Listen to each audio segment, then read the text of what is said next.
Hello everyone, welcome back to our Accounting 210 class. In this video, we talk about last thing in chapter 1. So we talk about the PowerPoint, we talk about the difference of financial accounting and managerial accounting. Remember the 11 differences listed in your textbook just because of, managerial accounting focus on internal, financial accounting focus on external, managerial accounting focus on future, financial accounting using the historical data, managerial accounting we focus on the information relevant, and the financial accounting we focus on the being reliable and then also objective, right? So today we talk about learning objective 1.4. The RMA talk about the 4 ethical standards. You have to know what the 4 standards, and then you also need to know for each one the detailed information there. So now let's get started, okay? So I still use, sorry about that. I still use the red color, so let's get started. The first one you already saw is the CMA, they have to be competence. So what's the meaning of competence is, I'm not going to really read. As I keep saying, my students' English are better than me. For me, I have to Google, hey, what's the meaning of competence? But you already knew that. Basically, you have to have the certain level of professional expertise. You have to be able to do the job, right? You have to know all the knowledge there.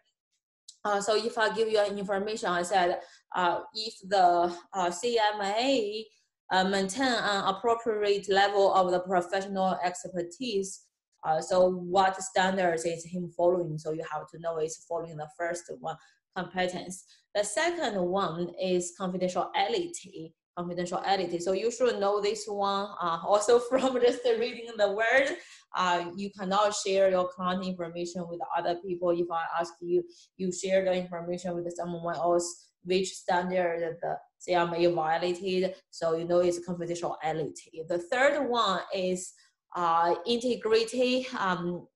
You have to know all of this, mitigate the actual conflict of interest. If I don't really have a case there, but I'll just ask you, if you violate the conflict of interest, what standard you didn't follow is the integrity. So make sure you read all those. You cannot just read the first one, right? I'm reading the first one here just to show you some example, but read everything. It's just one page and it's written in English. You have no reason you don't read it, right? You have to read it. Last one is the credibility. You have to communicate information fairly and then objectively, disclose all the relevant information that may influence the client decision making. So if there is a big concern maybe in the client, financial, the situation or anything, but you didn't disclose, then you violated the credibility standard. So make sure you read this thing. It may not be a big problem for you. As a foreigner, it's kind of hard for me to really know these words unless I kind of read, understand. So if you have the same concern as me, make sure you read your textbook. But if you say, hey, I read this, I know exactly what's that mean, you should be good. So for chapter 1, we stop here. So what we have learned in chapter 1, right? So have a quick review in this video.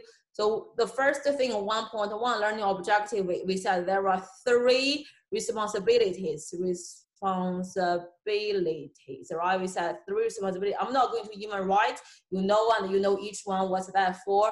Learning 1.2, financial accounting, and then versus our managerial accounting. And then 1.4 is we talk about these 4 standards, right? 4 standards that the RMA has issued for the CMA people. Okay, so as I said, the chapter 1, you don't really have the My Accounting Lab, the problem, but you have a My Accounting Lab quiz. And then it's due, I believe, is on June 14th. I believe, double check the syllabus, June 14th, 11:59. You have 2 attempts to work on it, so make sure you get more points. Okay, I see you next time, and then we will start talking about chapter 2, which is the real meat of our manager accounting. See you next time. Thank you.